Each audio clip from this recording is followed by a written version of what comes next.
partecipa sempre alle nostre corride. Vai!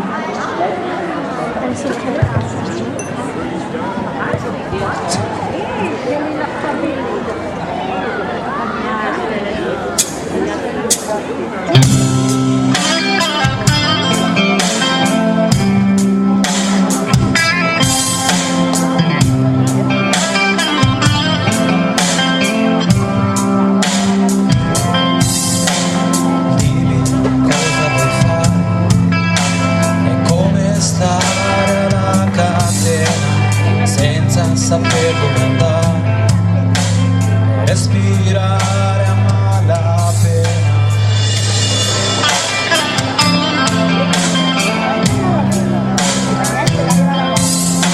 Aspetti ancora un sorriso che ti permette di sperare, che ti fa sentire vivo, fedele alla tua linea e continuare. Ma ti piacerebbe fuggire lontano e fermare chi si è permesso di legare ad un muro le tue speranze e provare qualcosa a se stesso.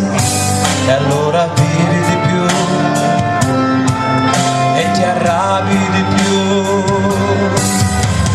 Vivi, corri per qualcosa, corri per un motivo, che sia la libertà di volare o solo per sentirti vivo.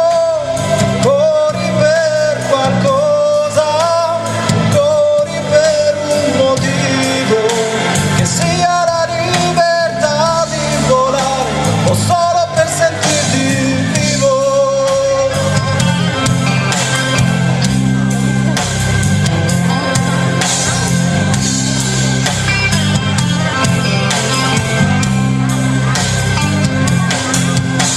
Vedrai che prima o poi qualcuno verrà di sicuro a liberarti.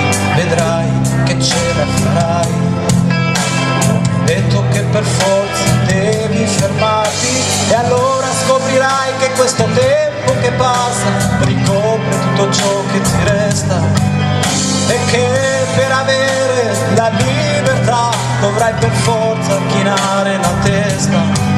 Ma non è questo che vuoi.